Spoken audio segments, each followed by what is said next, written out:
आराधना के मुख्य भाग अर्थात मेरे वचन के ऊपर ध्यान मनन चिंतन करें। प्रभु जी हत्या की दुष्ट की ताकतों को प्रभु यीशु मसीह तेरे सामर्थी नाम से बांध देते हैं।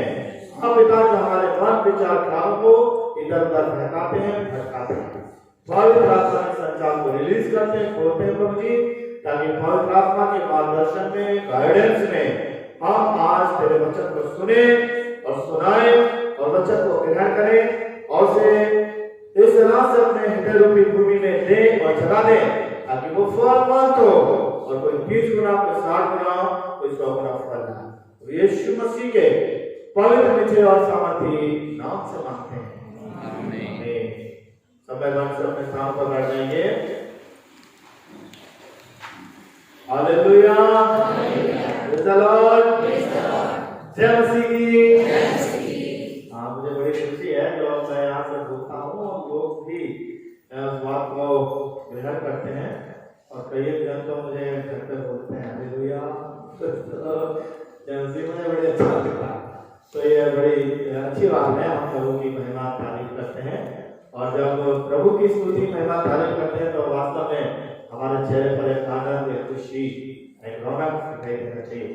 हम धन्यवाद करते हैं प्रभु का कि प्रभु ने इस रास्ता दिया कि हम एक बार फिर से प्रभु के वचन के ऊपर ध्यान करें।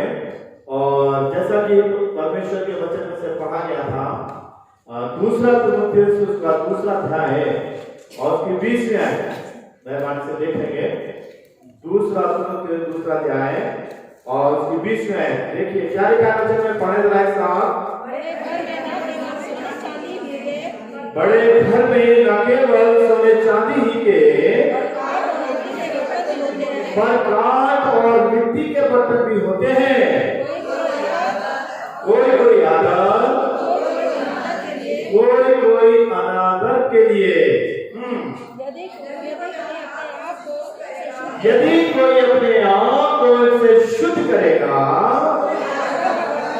तो आदर का बर्तन क्या है और पवित्र ठहरेगा और स्वामी के काम आएगा और हर भले काम के लिए। Hallelujah, hallelujah. देखिए वचन में कितनी सुंदर और बड़ी सटीक बात होती है ना। क्या लिखा है जरा ध्यान से दें। पहले शब्द क्या है? बड़े घर में, है ना, ठीक है ना। क्या लिखा है? बड़े घर में न केवल सोने चांदी के वरन काठ के भी बर्तन होते हैं। तो देखिए अगर इसी बात पर आप ध्यान करें तो एक गरीब घर में क्या सोने चांदी के बर्तन मिलेंगे? नहीं, है ना। एक गरीब व्यक्ति झोपड़ी में रहा, ठीक है ना, तो उसके पास तो बर्तन भी शायद पूरे हो गए नहीं। तो सोने चांदी के बर्तन कहाँ मिलेंगे? बड़े घर में, है ना। राजमहलों में अगर बात करें, राजाओं के यहाँ पे सोने के चम्मच से खा रहे हैं, सोने की थाली में खा रहे हैं। तो यहाँ पर एक बात बाइबल जो हमें बताती है, एक बड़ी सटीक बात होती है और प्रमाणित बात जैसे कह सकते हैं वास्तव में कि बड़े घर में, ठीक है ना, बड़े घर में क्या है जो वास्तव में ऐसा होता है क्या कि उनके यहाँ पर क्या है, बड़े घर में ना केवल सोने चांदी के पर काठ के और मिट्टी के बर्तन भी होते हैं। वहां पर हर तरह के बर्तन मिल जाएंगे। कहाँ? बड़े घर में। और जो मेन बात है वो क्या है? कोई आदर और कोई अनादर के लिए। कोई बर्तन तो आदर के लिए होते हैं और कोई बर्तन अनादर के लिए होते हैं। मगर यहाँ पर जो विशेष बात क्या है, यदि कोई अपने आप को इनसे शुद्ध करेगा, एक बात यहाँ पर डाली गई है कि अगर कोई इन बातों से जो नीचे दी गई है कि जवानी के अभिलाषा से भाग, शुद्ध मन से प्रभु को नाम देते हैं और उनके धर्म और विश्वास और प्रेम और मेल मिलाप का पीछा कर, है ना, ये तमाम बात। यदि कोई इन बातों से अपने आप को शुद्ध करता है तो आगे क्या लिखा हुआ है वहीं पर ही, तब आदर का बर्तन पवित्र ठहरेगा। और विशेष बात क्या है? स्वामी के काम है। Hallelujah, hallelujah. तो मेरे प्यारे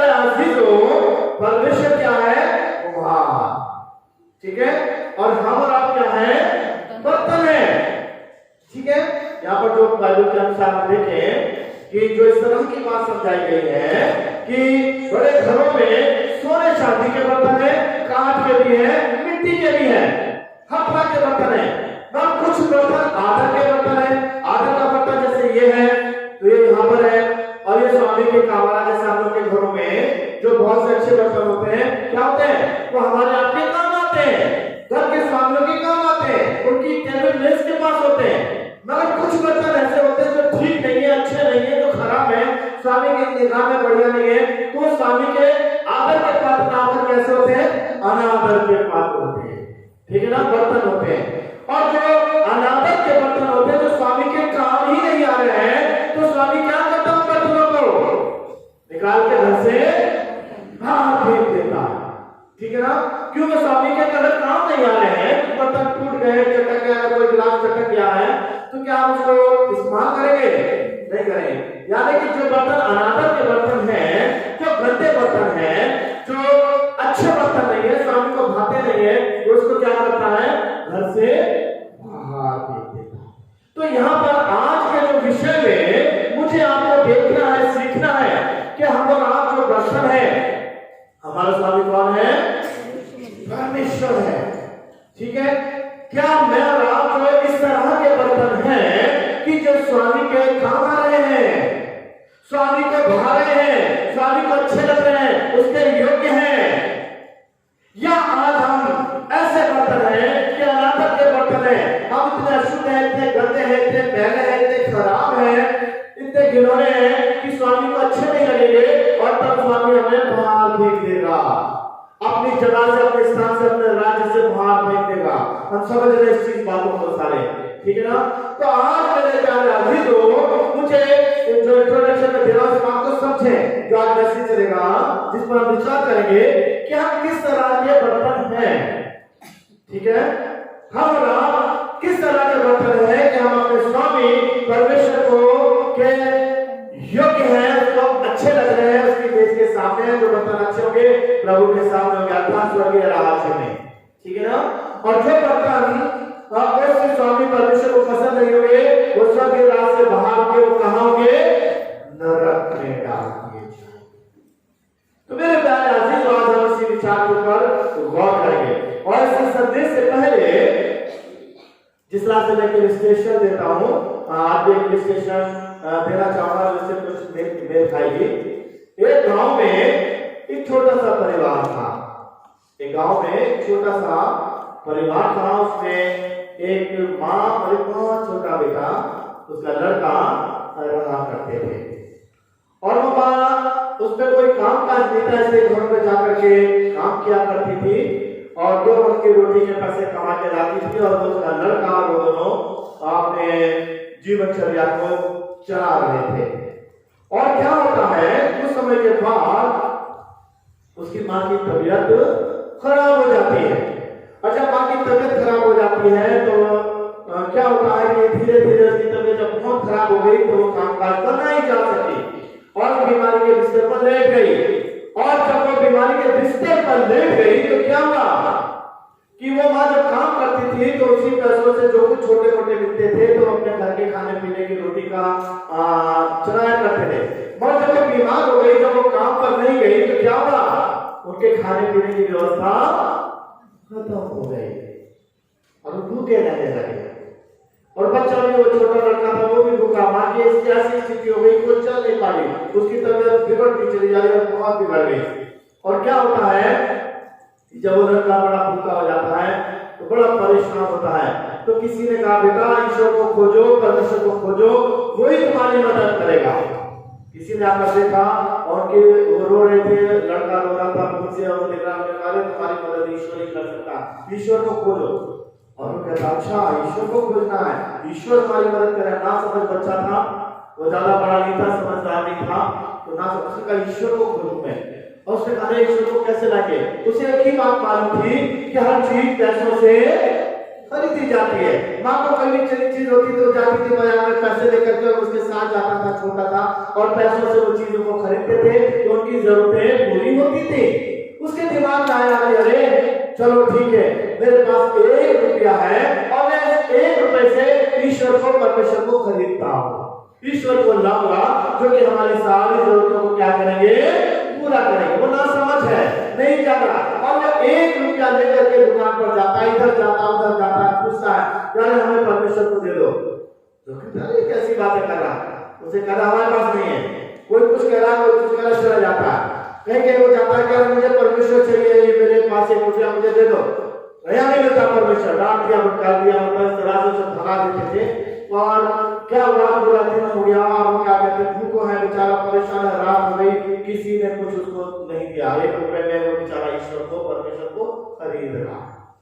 और क्या होता है, बेचारे भूखे सो जाते हैं, वो माँ की तबीयत बहुत ही खराब हो गई है और ऐसी स्थिति हो गई है जिसका शायद ऑपरेशन ही करना पड़ेगा, मगर वहां पर तो पैसा है ही नहीं, उन्हें खाने के लिए पैसा नहीं। और क्या होता है, फिर वो दूसरे दिन जाता है कि मुझे तो परमेश्वर ढूंढना है, किसी ने कहा है कि परमेश्वर जी तुम्हारी सारी जरूरतें पूरी करेंगे।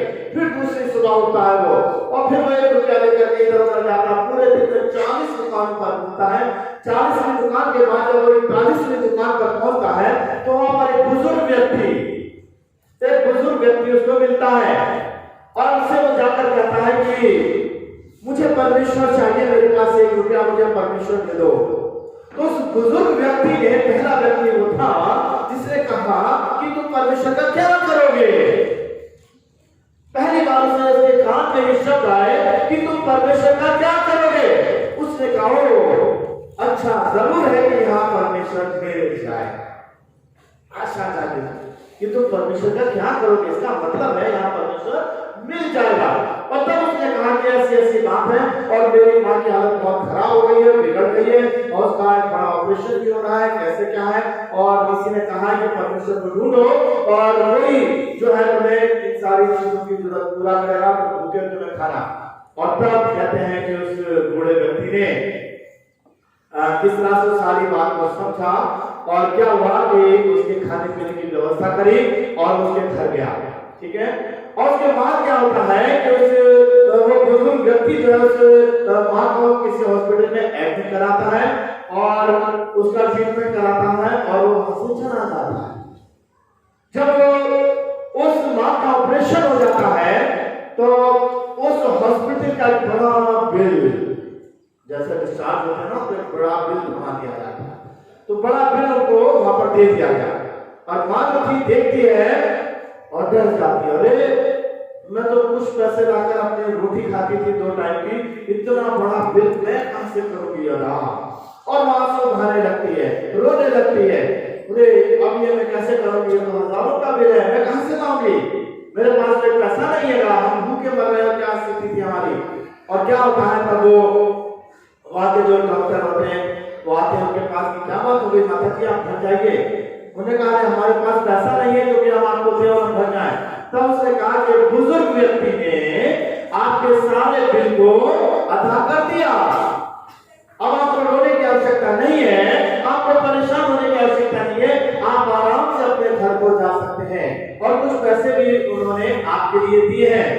मेहरबानी से ध्यान से सुनेंगे, है ना बच्चों, बातें दीजिए। तो क्या होता है कि जब वो घर पर आते हैं तो माँ कहती है बेटा चल हम बुजुर्ग व्यक्ति से मिलेंगे, वो कौन से है, ये कहाँ पर है, किस जगह गए थे। और वो बेटा चल जाता, चलो माँ मैं लेकर चलता हूँ उनके पास। और क्या होता है कि वो बेटा जो है उसको लेकर के जाते हैं, और जब उस दुकान पर जाते हैं तो वहां पर एक जवान लड़का बैठा हुआ है, और वो कहता है तो छोटा बेटा कह रहे यहाँ पर एक बुजुर्ग व्यक्ति थे जिनके सफेद से बाल थे, सफेद सी दाढ़ी थी, और जिनके पास में आया था परमेश्वर को खोजने के लिए। तो जवान ने कहा यहाँ पर कोई बुजुर्ग व्यक्ति, यहाँ पर कोई भी बुजुर्ग व्यक्ति नहीं है। तो मेरे प्यारे आदमी को हम देखते हैं कि परमेश्वर जब हमारे अंदर एक चाह होती है, जब हमारे अंदर एक विश्वास होता है, और इस विश्वास में जैसे वचन कहता है कि परमेश्वर को खोलो जब तक वो मिल सकता है, तो एक विश्वास के साथ लड़का कि परमेश्वर जरूर मिल सकता है। हम देखते हैं किस तरह से जो भी माँ कहानी है जो इस बात को दर्शा रही है, जो बता रही है कि अगर हम परमेश्वर को खोजने में लग जाते हैं तो एक दिन परमेश्वर किसी भी तरीके से हमें मिल जाता है। Hallelujah, hallelujah, hallelujah. प्यारे अजीजों, यदि हमारे समर्थन में अगर वो परमेश्वर है, हमारे समर्थन में इस देह में अगर वो परमेश्वर है, तो वो क्या है, उस स्वामी के योग्य होगा। तो यहाँ पर जो आज हम जिस विषय के ऊपर ध्यान करने जा रहे हैं, ऐसा बर्तन, हमें कैसा बर्तन बनना है कि जो परमेश्वर को भाए, जो परमेश्वर को पसंद आए, जो परमेश्वर के योग्य हो। तो हम किस तरह के बर्तन हैं आप? क्या वास्तव में ऐसे हैं जो परमेश्वर में हमारा जीवन है, प्रभु में चल रहे हैं, प्रभु को भा रहे हैं और स्वामी के आदर के योग्य है, ताकि स्वामी के इस्तेमाल उसके प्रयोग में लाए। तो यहाँ पर हम कुछ बर्तनों के ऊपर ध्यान देंगे।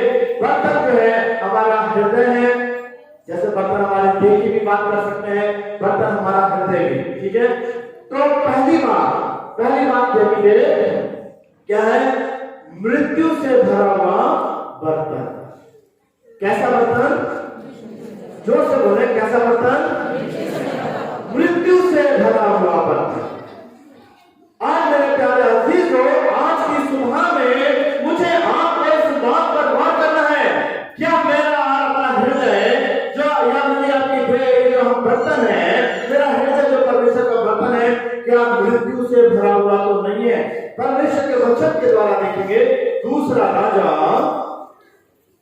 प्रभु के वचन के द्वारा देखें, दूसरा राजा उसका चौथा अध्याय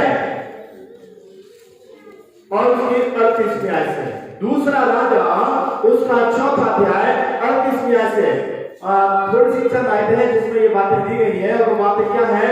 तब एलीशा गिलगाल को लौट गया और उस समय देश में अकाल था और भविष्यवक्ताओं के चेले उसके सामने बैठे हुए थे।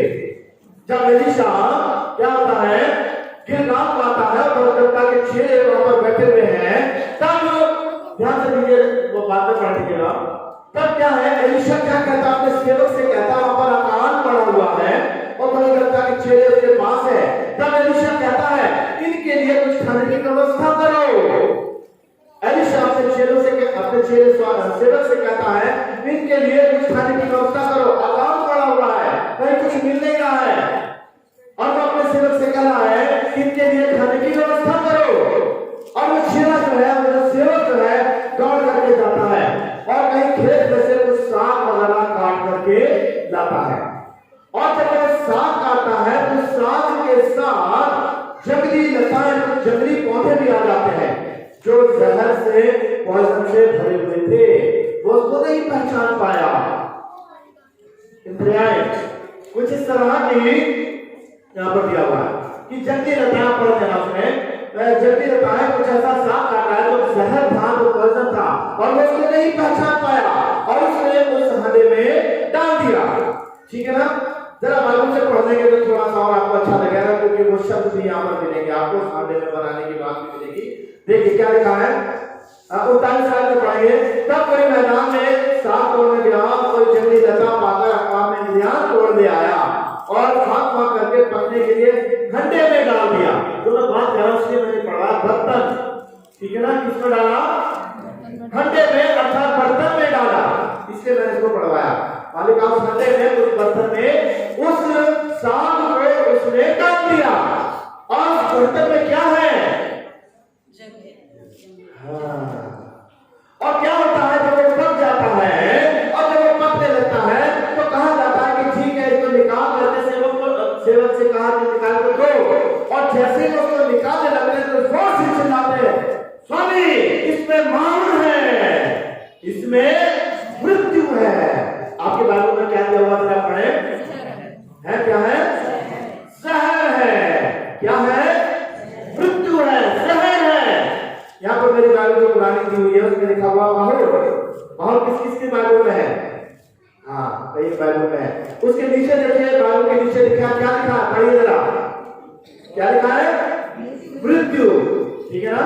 जो पुरानी बाइबल है, ये ट्रांसलेशन आपके पास है जो जहर बता रही है, तो जो पुरानी बाइबल है जो ओरिजिनल मेरे पास है यहाँ पर, उसमें क्या लिखा है? माहौल। वो चिल्लाए, जो से अमेरिका चिल्ला कर बोल उठे, इसमें माहौल है, इसमें क्या है? मृत्यु है। और तब उन्होंने उसको पहचान लिया, अरे अच्छा, अगर हम इसे खाएंगे तो क्या हो जाएगा? देखते हैं कि इसका ट्रीटमेंट भी दिया है। जब एलिशा ने कहा कि ठीक है थोड़ी सी मैदा लेकर के आओ, और जब वो मैदा लाई गई और एलिशा ने वहां पर डाले, तो एलिशा ने किस तरह से जब उसको कहा कि इसे परोसो, तो क्या होता है कि वो जहर खत्म हो जाता है। मगर हम यहाँ पर देख रहे हैं इस बर्तन में अनजाने में क्या चीज है, जहर है, पॉइजन है, जो कि मृत्यु को उत्तर कर रहा है। मेरे प्यारे अजीजों, आज मेरे आपके हृदय में, आज मेरे आपके हृदय में क्या वो पाप रूपी जहर तो नहीं है? और करें, ध्यान करें मेरे प्यारे अजीजों, क्या मेरा आपके हृदय रूपी हृदय रूपी बर्तन में क्या पाप रूपी जहर तो नहीं है जो मृत्यु को उत्पन्न करता? पाप की मजबूरी मृत्यु है।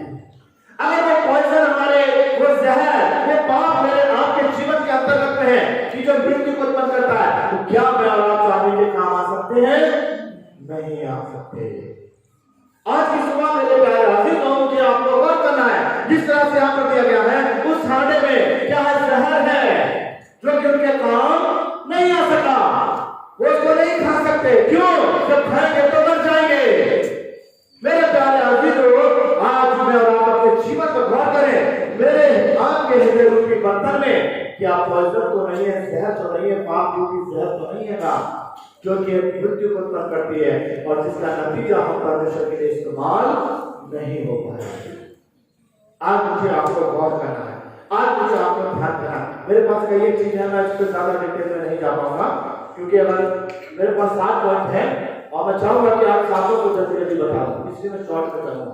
आप उस चीज को समझते जाइए और आगे अपने विचार करते जाइए कि वास्तव में क्या मेरे हृदय रूपी बर्तन में पाप रूपी जहर तो नहीं है जो मृत्यु को उत्पन्न करता था, तो नरक में डाल दिए जाएंगे और स्वामी के किसी भी काम नहीं आएंगे। अगर ऐसा कुछ है तो तौबा करना है, पश्चाताप करना है, रिपेंटेंस करना है, किस तरह से, और परमेश्वर सामने प्रभु जिस तरह से एलीशा ने उस जहर को समाप्त कर दिया, प्रभु यीशु का लहू हमारे सारे गुनाहों को धोके माफ करता है। हालेलुया, धन्यवाद प्रभु का।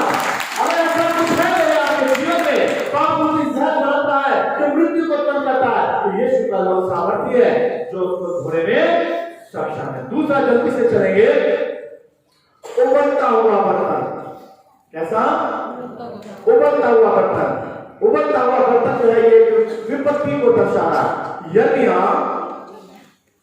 यर्मिया बाइबल से देखेंगे और मैं इसको पढ़वा दूंगा क्योंकि वहां पर वो शब्द मुझे मिल जाते हैं।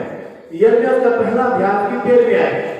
यर्मिया पहला अध्याय 13वीं आयत पढ़ दीजिएगा। वैसे मैं इसको जवानी बता सकता हूँ, मगर पढ़ने से वो शब्दों को वहां से निकलते हैं तो उसको मैं बताना चाहूँगा। यर्मिया पहला अध्याय की 13वीं आयत। एक साथ पढ़ेंगे सब मेहरबानी से, ठीक है, अच्छा लगेगा। फिर यहोवा का वचन दूसरी बार मेरे पास पहुंचा और उसने पूछा, मुझे क्या दिखाई पड़ता है? मैंने कहा मुझे उबलता हुआ एक घंटा दिखाई पड़ता है जिसका मुंह उत्तर दिशा की ओर है। क्या दिखाई पड़ रहा है? क्या दिखाई पड़ रहा है? उबलता हुआ अंडा है। क्या? उबलता हुआ अंडा है। वो बर्तन तो उबल रहा है। ये किस बात का प्रतीक है? विपत्ति का प्रतीक है। उबलता हुआ अंडा जिस बर्तन को उबल रहा है बहुत तेजी से, ये किस चीज को दिखा रहा है? पवित्र वचन बाइबल में विपत्ति को दिखा रहा है, परेशानी को दिखा रहा है, समस्याओं को दिखा रहा है। आगे बढ़ेंगे। तब यहोवा ने मुझसे कहा, हाँ, देश पर सब रहने वालों पर उत्तर दिशा से विपत्ति आ पड़ेगी, क्योंकि उसका मुंह किधर से था? उत्तर दिशा की ओर था। तो यहाँ पर किस तरह से कहा कि उत्तर दिशा से क्या है? विपत्तियां आ पड़ेंगे। उबलता हुआ अंडा। आज मेरे प्यारे अजीजों, क्या ये तरह तरह की, अगर और आगे पढ़ेंगे तो आपको और क्लियर हो जाएगा। चलिए पढ़िएगा, बस 16वीं आयत पढ़ दीजिएगा। छोड़ दिए सारा 16वीं आयत। और उनकी सारी बुराई के कारण मैं उन पर दंड किया गया दूंगा, क्योंकि उन्होंने मुझे त्याग कर दूसरे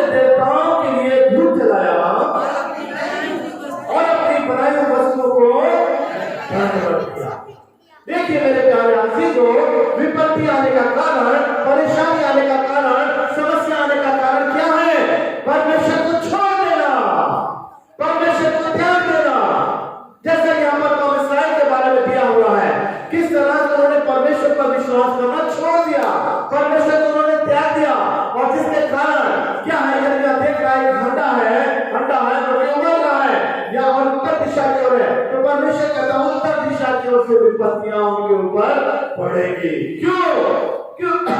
क्योंकि उनके जीवन में बुराइयां हैं, उनके मन में हृदय में पाप है, बुराइयां हैं, और इसलिए ये विपत्तियां उनके जीवन के अंतर्गत में पड़ेगी।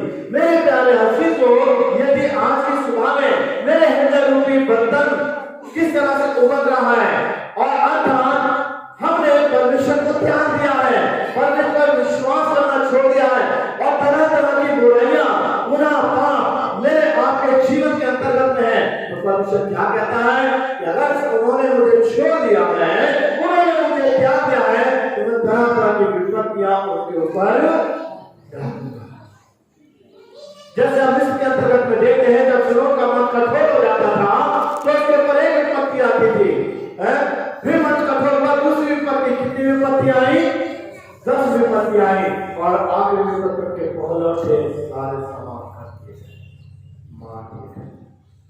मेरे प्यारे अजीजों, आज मुझे आपको देखना है मेरे हृदय रूपी बर्तन में क्या तरह तरह की बुराइयां, पाप तो नहीं है, उस पाप से वो बर्तन उबल रहा है और जिसका कारण तरह तरह की विपत्तियां, परेशानियां मेरे आपके जीवन के अंतर्गत रहेंगी। तीसरी बात हम देखेंगे, अशुद्ध बर्तन। कैसा बर्तन? अशुद्ध बर्तन। यही खेल उसका 24वां अध्याय, यही खेल उसका 24वां अध्याय और 6ठी आयत। थोड़ा थोड़ा बता रहा हूं ताकि मैं अपना पूरा सब्जेक्ट को पूरा कर लूं। यही खेल 24 और उसकी 6ठी आयत, पढ़े जोर से, क्या लिखा है? इसलिए प्रभु यहोवा यूं कहता है, हाय उस हत्यारी नगरी पर, हाय उस हंडे पर, हाय उस बर्तन पर जिसका मोर्चा उसमें बना हुआ है और छूटे नहीं, उसमें से टुकड़ा टुकड़ा करके निकाल दो, उसमें चिट्ठी ना डालो, क्योंकि उस नगरी में किया हुआ खून उसमें है, उस भूमि पर डालकर धूल से नहीं ढका और नंगी चट्टान पर रख दिया। इसलिए मैं भी उनका खून नंगी चट्टान पर रखा है कि वो ना सके और बदला लेने के लिए जलजलाहट करके प्रभु यहोवा यूं कहता है, पूरी नगरी पर, है ना? क्या लिखा है? तब हंडे को छूछा करके अंगारों पर रख, जिससे वो गर्म हो और उसका भीतर जले और उसमें का मैल गले और उसका मोर्चा नष्ट हो जाए। वे इसके कारण क्या है, परिश्रम करते करते थक गया, परंतु उसका भारी मोर्चा उसे छूटता नहीं है, उसका मोर्चा आग के द्वारा भी नहीं छूटता है। नगरी तेरी अशुद्धता महापाप की है, मैं तो तुझे अशुद्ध करना चाहता था, परंतु तू शुद्ध नहीं हुई। इस कारण जब तक मैं अपनी जलजलाहट तुझ पर शांत न कर दूं, तब तक तू फिर शुद्ध ना की जाएगी। देखिए मेरे प्यारे अजीजों, उस नगरी में किस तरह से वो महापाप, बहुत बुराइयां जो यहाँ पर मेरा उस हंडे के अंदर जो है, किस तरह से वो उसमें जो दिखाई दे रहा है, किस तरह से वो उसका मोर्चा टूट नहीं रहा है, वो इतना कठोर हो गए, जिस तरह से कौन इस्राएल के लिए परमेश्वर कहता है कि इन्होंने अपने हृदयों को कठोर किया है, इसलिए ये मेरे विश्राम स्थान में प्रवेश नहीं करने पाएंगे। कह रहा है कठोर, उसका हाथ का बर्तन इतना कठोर उसका तलवा हो गया है कि उसकी गर्म आग पर भी वो नहीं टूट रहा है, नष्ट नहीं हो रहा है। महापाप उनके जीवन के अंतर्गत में। आप मेरे प्यारे अजीजों, हमारे हृदय रूपी बर्तन में क्या तरह का पाप है कि हमारे हृदय टूट नहीं रहे हैं। भजन संहिता क्या कहता है, टूटा पिसा हुआ हृदय परमेश्वर की हजूरी में है। परमेश्वर टूटे पिसे हुए हृदय को तुच्छ। आज इतने वचन सुनने के बाद, इतनी घटनाओं सुनने के बाद, इतना मौका साया छाया करुणा भी आ गया कि पता नहीं किस समय कौन व्यक्ति चला जाए। तरह तरह की बातें हो रही है संसार में, बहुत सी घटनाएं हम देख रहे हैं। जिस व्यक्ति को चलता फिरता देखते हैं पता चलता वो तो रहा ही नहीं। तरह तरह की एकदम चिरचिरे हो रहे हैं, मगर क्या हमारे हृदय इस आटे के मोचे की तरह, तलवे की तरह कठोर तो नहीं है जिस पर आग से तपाया जा रहा तब भी वो नहीं पिघल। कहने का मतलब यह है कि क्या हमारे हृदय रूपी बर्तन इतना कठोर हो गए हैं, कितना महापाप उनके अंतर्गत में है कि हमारे हृदय अभी भी नहीं पिघल रहे हैं, अभी भी हम मन में खिला रहे हैं, अभी भी हम टूट नहीं रहे हैं, अभी भी हम किस तरह से परमेश्वर की ओर नहीं आ रहे हैं। वचन कहता है चौथ में मुझे हवा ही को ने ये कहा है और वो हो जाएगा, मैं ऐसा भी करूंगा, मैं तुझे ना छोड़ूंगा, तो तुझ पर तरस खाऊंगा, ना पछताऊंगा, तेरे चाल चलन और कामों के अनुसार तेरा न्याय किया जाएगा। प्रबल हवा की आज मेरे प्यारे आदमी तो ये समय है, आज हम परमेश्वर के वचन को सुनकर अगर उसका इनकार कर देंगे, आज यदि प्रभु का वचन को सुनकर हम ठुकरा देंगे, तो मेरे प्यारे आदमियों का एक समय आएगा प्रभु हमें भी ठुकरा देगा, कह देगा मैं तुम्हें नहीं जानता कि तुम कौन हो, मिसाल और गंडक की झील में चले जाओ। आज कैसे किस तरह का हृदय रूपी बर्तन हमारा, क्या इस हमें की तरह तो नहीं, अशुद्ध अशुद्धता से भरा हुआ। मेरे प्यारे अजीजों, हम देखते हैं महापाप के जीवन, पहला यूहन्ना 3 उसकी आखिरी आयत को अगर मेहमान से देखेंगे, पहला यूहन्ना उसका 3रा अध्याय और उसकी 8वीं आयत, पहला यूहन्ना 3 और 8 पढ़ते हैं जरा जल्दी से। जो कोई पाप करता है, हाँ, वह शैतान की ओर से है। जो कोई पाप करता है वो शैतान की ओर से है, क्योंकि शैतान आरंभ ही से पाप करता आया है। परमेश्वर का पुत्र इसलिए प्रकट हुआ कि शैतान के कामों को नाश करे। हालेलुया। क्या है? जो कोई पाप करता है वो किसकी ओर से है? शैतान। आज हमारे हृदय के जीवन में किस तरह के काम है, कैसी बातें हैं, क्या वो पाप तो नहीं है? भाग्य को देखिए मेहरबानी से, इसी की पहला यूहन्ना 3 और उसके बाद में क्या लिखा है? और कैन के समान ना बनो, जो उस दुष्ट से था जिसने अपने भाई को घात किया। और उसे किस कारण घात किया? इस कारण कि उसके काम बुरे थे और उसके भाई के काम। आज हमारे काम किस तरह है, आज हमारे जीवन में किस तरह की बातें चल रही हैं, हमारे हृदय में कैसे है, क्या वो अशुद्धता से भरा हुआ तो नहीं है? क्या इस तरह का हमारे हृदय, हमारे जीवन में तमाम बुराई, मैल, छल कपट, ईर्ष्या, द्वेष, नफरत, सारी बातें, ईर्ष्या जिनसे परमेश्वर नफरत करता, अशुद्धता से भरा हुआ बर्तन, क्या आज मेरा हृदय अशुद्धता से भरा हुआ तो नहीं है? अगर इस तरह से अशुद्ध है तो क्या स्वामी के काम आएगा? विचार करना है। फिर देखेंगे चौथा बर्तन है शुद्ध करने वाला बर्तन। क्या है? शुद्ध करना। नीति वचन उसका 7वां अध्याय, नीति वचन 7वां अध्याय 30वीं आयत। चांदी के लिए कुटीली, चांदी के लिए कुठाली और सोने के लिए भट्टी होती है, सोने के लिए भट्टी होती है, परंतु मनों को यहोवा जानता है। कुछ ऐसे बर्तन होते हैं जिसमें जैसे कुठाली है, चांदी को क्या किया जाता है? शुद्ध किया जाता है ना? भट्टी है एक ऐसा बर्तन है जिसमें सोने को निखारा जाता है ना? भट्टी में जब सोना डाला जाता है, ऐसे बर्तन बनाए जाते हैं जिसमें सोना डाला जा रहा है, तो सोने के अंदर जो मैल होता है, जो गंदगी होती है, सब क्या हो जाती है? दूर हो जाती है और कैसा एकदम प्योर सोना चमकने लगता है। चांदी की लिए क्या कुठाली। तो मेरे प्यारे अजीजों, आज मेरे आपके जीवन के अंतर्गत में देखें कि क्या परमेश्वर क्या वास्तव में हमारे हृदय को शुद्ध करना चाहता है। ठीक है ना? परमेश्वर मेरे मन और मेरे हृदय को क्या करना चाहता है? शुद्ध करना चाहता है। जिस तरह से शुद्धता का बर्तन है, ऐसा बर्तन जो स्वामी के काम आए, ऐसे बर्तन है जिसमें शुद्धता डाले तो शुद्ध हो रहा है। तो हमारे आपके हृदय में ऐसा होना चाहिए जो पवित्र शुद्ध हो, जो कि क्या है? स्वामी के काम आने वाला। याकूब उसका 4था अध्याय, याकूब की पत्री उसका 4था अध्याय उसकी 8वीं आयत। याकूब 4 क्या लिखा प्रभु के वचन में? परमेश्वर के निकट आओ वो तुम्हारे निकट आएगा। हे पापियों, अपने हाथ शुद्ध करो। हे इसलिए लोगों अपने हृदय को कैसा करो, पवित्र करो। अपने हृदय को मुझे आपको क्या करना है, पवित्र करना है।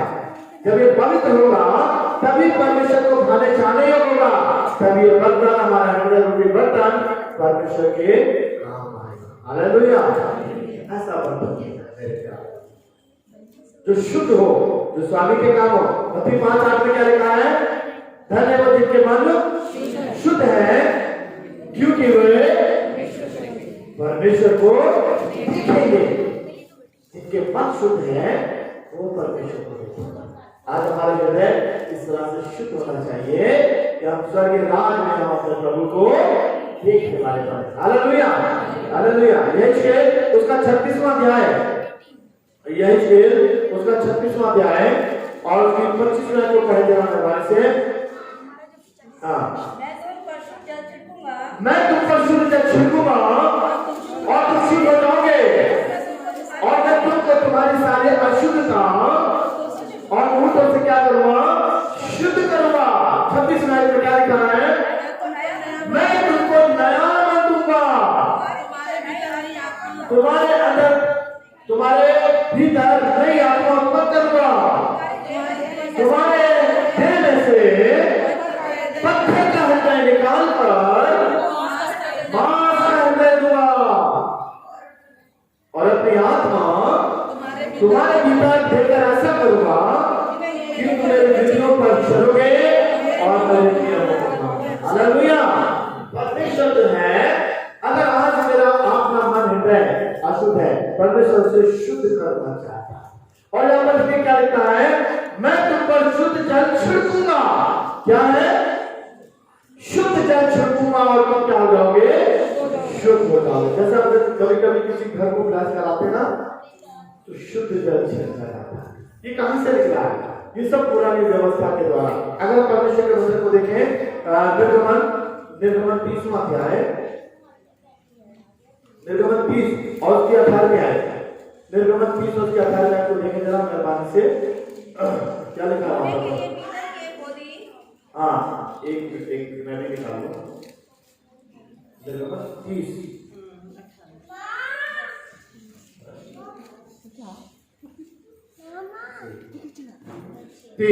और 18 देखिए, ध्यान दीजिए, उन्हीं शब्दों का इस्तेमाल हो रहा है, इसलिए मैं इसको खुलवा रहा हूँ। क्या है, और यहोवा ने मूसा से कहा, निर्गमन 30 और 30 में आए। हाँ, होने के लिए पीतल की हौदी, हाँ, पीतल की हौदी या बर्तन जिसको हम लेके चल रहे हैं, इसीलिए मैं पढ़वा रहा हूँ। हौदी है ना, बर्तन है का क्या है, धोने के लिए एक पीतल की हौदी। हाँ, क्या एक हौदी और उसका पाया पीतल का बनाना और उसे जला वाले तंबू और वेदी के बीच में रखकर उसमें जल भर देना। उस बर्तन में क्या करना है, जो वेदी है उससे पहले एक बर्तन है जिसमें जल रखा हुआ है, ठीक है। और उसमें हारून और उसके पुत्र अपने अपने हाथ पांव धोया करें। उस पवित्र वेदी पर जाने के लिए उससे पहले जो पीतल का हौदी रखी हुई है जिसमें जल है, वो क्या करा करें, अपने हाथ पांव को धोया करें। अब तक वापस जाए, बीच में आए, जब मिलाप वाले तंबू में प्रवेश करते तब सब में हाथ पांव जल से धोए, नहीं तो मर जाएंगे। देखिए कितनी सुंदर बात है, मैं तुम पर शुद्ध जल छिड़कूंगा, तुम शुद्ध हो जाओगे। और यहाँ पर क्या कह रहा है, व्यवस्था में यह दिया हुआ है, वहां पर नियम है कि जब वो वेदी पर जा रहे तो अपने हाथ पांव को जल से धोए, ठीक है ना। उस बर्तन में ऐसा जल है, हाथ पांव धोएंगे तभी वो शुद्ध होंगे।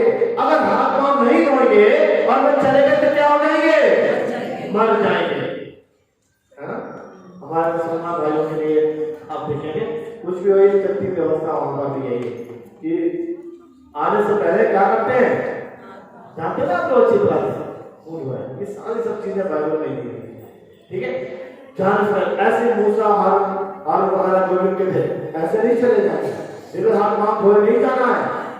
और ये बर्तन है जिसमें जल रखा, शुद्धता का प्रतीक है, जिसमें वो हाथ पर धोने के बाद वहां पर जाएंगे। आगे क्या लिखा है जी, नहीं धोएंगे तो मर जाएंगे। और जब जब मैं वेदी के पास सेवा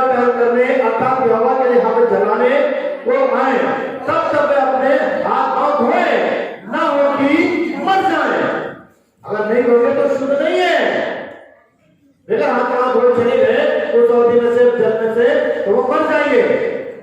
ये हारून और उसकी पीढ़ी के वंश के लिए सदा की विधि ठहरे, हमेशा की विधि ठहरे। इसलिए मैं तुम पर शुद्ध जल छिड़कूंगा और तुम शुद्ध हो जाओगे। इसीलिए बपतिस्मे के समय जल का इस्तेमाल किया जाता है।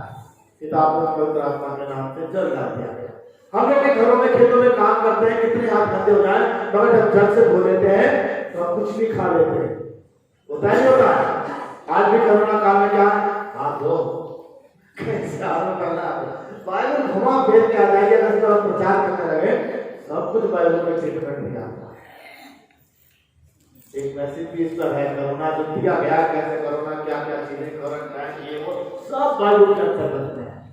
शुद्धता के प्रति जो कि क्या कहते हैं, कौन कहा करते थे, फकीर फरीसी याद है, बादाम खा रहे हैं, थो रहे हैं, पहले खा रहे हैं, इससे पहले खाना याद है। तो यहाँ पर देखिए किस तरह से परमेश्वर के वचन में ये सारी बातें दी गई हैं। निर्गम में लेव अवस्था 14:51 देखने की बात थी, फिर मैं आगे बढ़ूंगा। मेरे पर रेफरेंस तो और भी है। लेव अवस्था उसका 14वां अध्याय, 14वां अध्याय और 51 में जल्दी से पढ़ते हैं। 50 में लिखा है, और एक पक्षी बहते हुए जल के ऊपर मिट्टी के पात्र में बलिदान करें, जो कि जल का इस्तेमाल है, बलिदान करें। तब फिर दारू की लकड़ी, लाल रंग के कपड़े और जूफा और जीवित पक्षी, इन सबों को लेकर बलिदान के हुए पक्षी को लहू में बहते हुए जल में डुबा दो। हालेलुया। देखिए किस तरह से, और उस घर पर 7 बार छिड़के और वो पक्षी का के लहू और बहते हुए जल और जीवित पक्षी और देवदारू के लकड़ी और जूफा लाल रंग के कपड़े के द्वारा घर को पवित्र करें। तब जीवित पक्षी को नगर से बाहर मैदान में छोड़े, इस रीति से वो करके ये प्रायश्चित करें, तब वो शुद्ध ठहरेगा। और इसीलिए जब हम लोग घर ब्लेस करते हैं तो जल का इस्तेमाल किया जाता है। मैं तुम पर शुद्ध जल छिड़कूंगा और तुम शुद्ध हो जाओगे। शुद्धता का प्रतीक, शुद्ध करने वाला बर्तन, ऐसा बर्तन जिसके अंदर वो जल है जो कि एक शुद्धता ला रहा है। स्त्री से क्या कहा था, साबित में तुझे वो जल दूंगा जो तेरे अंदर सोता बन जाएगी। पवित्र आत्मा रूपी जल, शुद्धता का प्रतीक। हालेलुया। इसके बाद धन्यवाद करें प्रभु, मुझे आपको शरीर से भेंट करता है ताकि हमारा हृदय रूपी जो बर्तन है ऐसा शुद्ध हो तो प्रभु की स्वामी के जल्दी से खाली ना होने वाला, खाली ना होने वाला बर्तन। कैसा बर्तन तो खाली नहीं हो रहा। ठीक है। दूसरा राजा, दूसरा राजा 2-3 जगह मैं पूरा नहीं समझाऊंगा। दूसरा राजा उसका 4था अध्याय और उसकी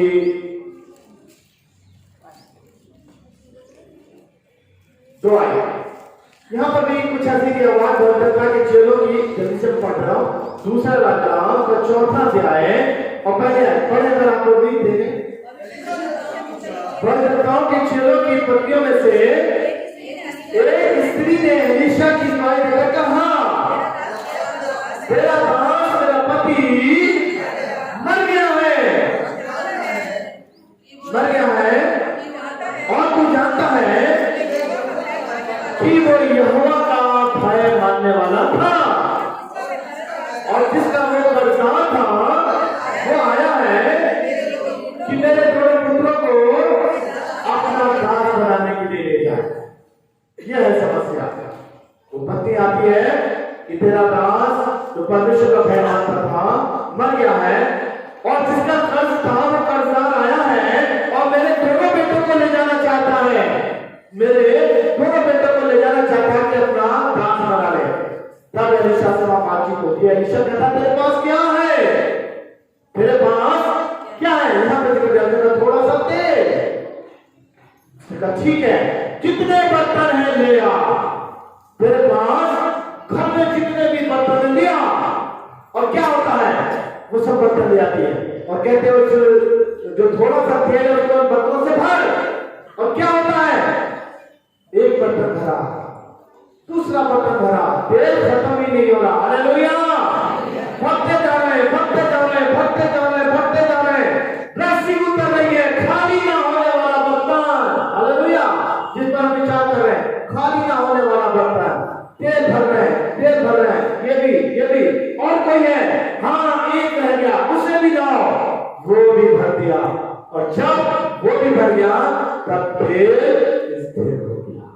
हालेलुया, हालेलुया। खाली ना होने वाला बर्तन। परमेश्वर हमारे हृदय को ऐसे सोते की मालिक बना देना चाहता है जो कभी खाली ना हो। सामिस की तरह मैं तुझे वो जल दूंगा जो तेरे अंदर सोता बन जाएगा, उमड़ता रहेगा, जो कभी खाली ना होगा। आज हमारा क्या हृदय इसी तरह सोते की मालिक है, आत्मा रूपी जल से भरा हुआ है, जो स्वामी के योग होगा, जो कभी खाली ना होने वाला। हालेलुया। क्या वास्तव ऐसा है? परमेश्वर बनाना चाहता है हमारे हृदय। कैसा बर्तन?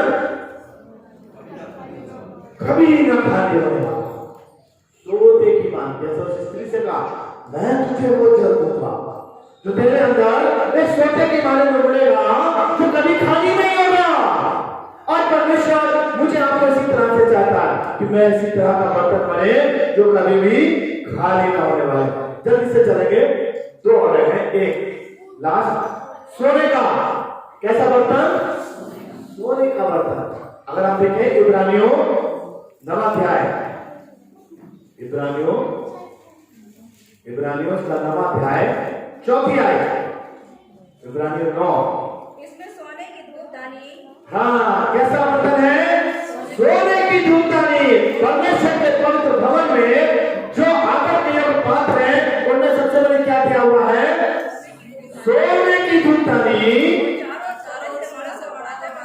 हाँ, चारों पे सोने से बना हुआ वाचा का संदूक, उसमें मन्ना से भरा हुआ मर्तबान, सोने का मर्तबान और हारून की छड़ी जिसमें फूल फल आ गए और वाचा की पत्तियां। कैसा? सोने का मर्तबान। कहां पर है? वेदी के मुख्य स्थान पर। हालेलुया। मेरे प्यारे अजीजों, परमेश्वर हमारे अंदर सोने का बर्तन बनाना चाहता है, ताकि हम प्रभु के स्वर्गीय राज में मुख्य स्थान पर उसके सिंहासन पर विराजमान होने वाले हैं। हालेलुया। सोने का बर्तन। सोने के बर्तन कहां पर है? सोने की धूपदानी वेदी पर। सोने का मर्तबान जिसमें क्या है? मन्ना। वो मन्ना क्या दर्शाता है? परमेश्वर का वचन। हमारे हृदय रूपी सोने के बर्तन में परमेश्वर रूपी वचन मन्ना। मन्ना जो की खुराक थी, आज हमारी आपकी खुराक क्या है? परमेश्वर का वचन। हमारे हृदय रूपी सोने के मर्तबान में क्या है? परमेश्वर रूपी मन्ना, वचन, जो क्या है? परमेश्वर के आदर के लिए पात्र। Hallelujah, hallelujah. आज प्रभु के लिए हम कैसे पात्र बन जाएं मेरे प्यारे अजीजों? परमेश्वर के चारे योग्य वचन। यहोशू उसके आपने कहता है, परमेश्वर किसे यहोशू से कहता, व्यवस्था की पुस्तक तेरे चित्त से लिखने ना पाए। वचन, सब चीजें नाश हो जाएंगी, प्रभु का वचन चल रहा है। हमारे हृदय क्या है? सोने का मर्तबान हो, वचन रूपी मन्ना, जो क्या है? आदर के योग्य वेदी के मुख्य स्थान पर संदूक में रखा है। क्योंकि जब वो संदूक चला करता था तो फरिश्ते हाथ में रखते थे। जब संदूक आगे बढ़ता था, यरदन नदी 2 भाग हो गई। पुराने नियम में आप एक चीज देखेंगे, मैं बताया था मैंने बात, पुराना नियम क्यों लिखा गया? बड़ा शॉर्ट में है। इस वाचा के संदूक को गुल करान में सुलेमान के मंदिर में रखना है, यही पुराना नियम है। आप देख लीजिएगा। इसी के लिए जब वो वहां से निकले हैं, निर्गमन है, लेवी व्यवस्था है, ठीक है ना, गिनती, शहर गिनती, राजा क्यों है? ताकि उनको आगे बढ़ना है, युद्ध करना था, इतिहास की आज सारी स्थिति लिखी गई, ठीक है। तो यानी कि वाचा के संदूक को परमेश्वर जो है क्या है, उस सुलेमान के मंदिर बना और उसमें वहां कुछ रखा जाए, ये मुख्य स्थान था, आदर का पात्र। और ये पुराना नियम टोटल इसी के ऊपर लिखा हुआ है। हम सोचते हैं राजा क्यों लिखा? राजाओं की लड़ाइयों का जिक्र किया। राजा की लड़ाइयों का जिक्र इसलिए था जब कौम इसराइल आगे बढ़ती थी, बहुत से देश थे, तो राजा लोग लड़ते थे, तो राजा होते थे जो लड़ते थे, कौम इसराइल आगे बढ़ती थी। तो पुराना नियम जो लिखा गया है, संदूक, वाचा के संदूक को लेकर के चलना और किस तरह से मुकरार में वहां पर सुलेमान का मंदिर का बनाया जाना और फिर वाचा के संदूक को रखना। तो मेरे प्यारे अजीजों, ये हमारी जो 40 साल की जो उनकी यात्रा थी, मेरी आपकी 60 साल की, 70 साल की, 80 साल की, 120 वर्ष की यात्रा है, ठीक है ना। और हृदय रूपी संदूक में वो वाचा के सोने के बर्तन को परमेश्वर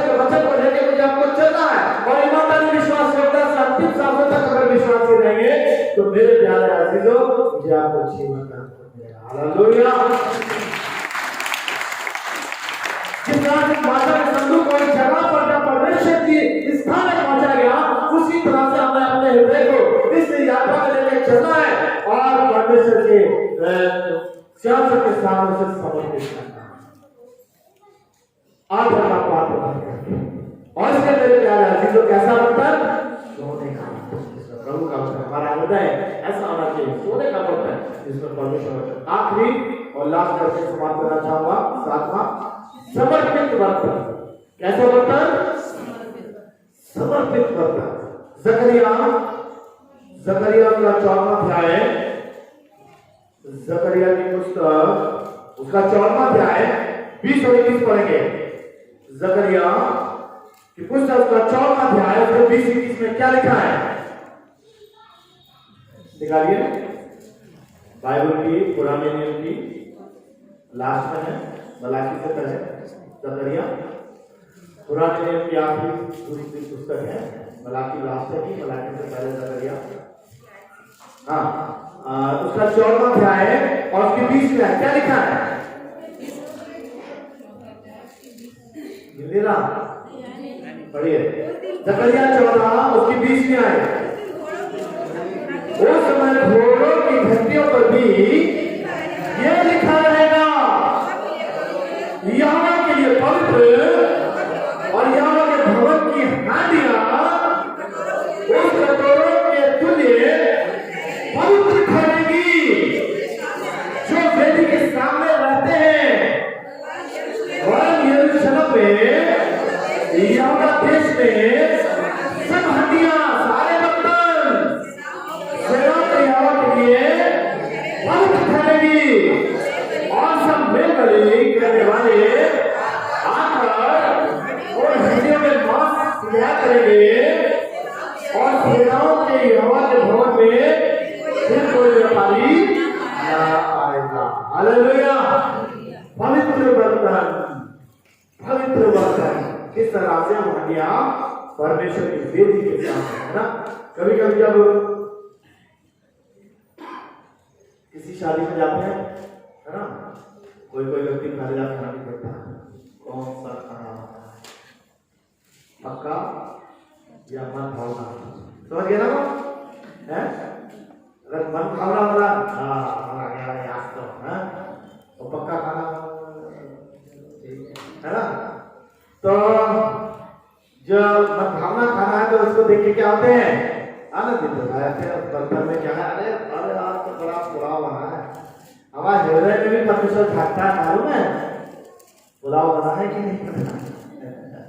परमेश्वर भी तो जब तुम जानते हो ना वहाँ क्या बना, तो हमारे हृदय में परमेश्वर भी देखता है, क्या चीज है मेरे चाहने योग्य है या नहीं है, और नहीं है यानी कैसे बर्तन है? क्या मजेदार है?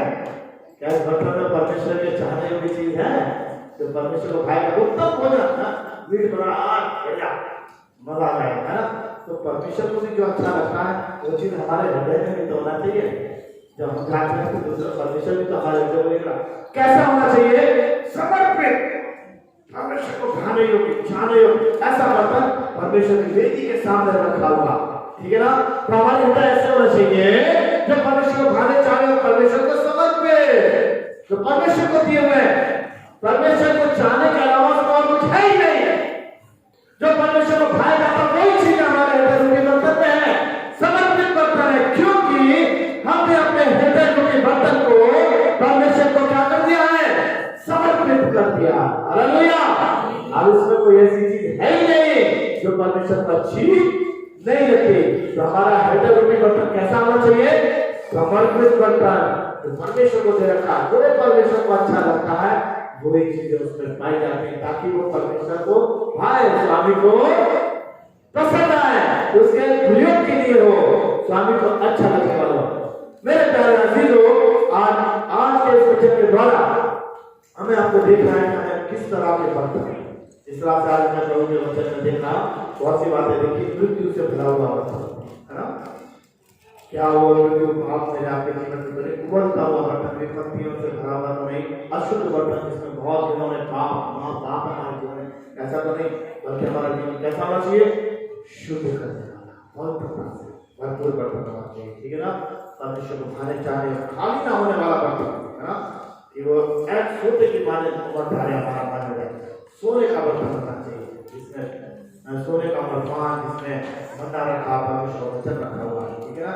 तो कैसा समर्पित बर्तन होना चाहिए, परमेश्वर को समर्पित करना, परमेश्वर के लिए। परमेश्वर मुझे आपको तौफीक दे, परमेश्वर मुझे आपको क्षमा दे कि हमें कैसा बर्तन बने, जैसे वचन में क्या लिखा है तीमुथियुस की पुस्तक में क्या पढ़ा था,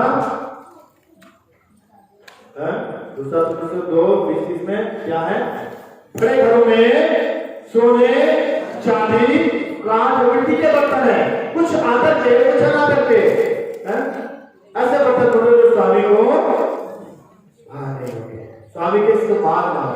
हम और आप मेरा हृदय के बर्तन ऐसा हो जो हमारे परमेश्वर के इस्तेमाल के लिए। प्रभु मुझे आपको आशीष दुआ करेंगे। हमारे जीवित मान सामर्थ्य प्रभु परमेश्वर धन्यवाद करते हैं, वचन जो तूने अपने अनुग्रह हमें दिया है।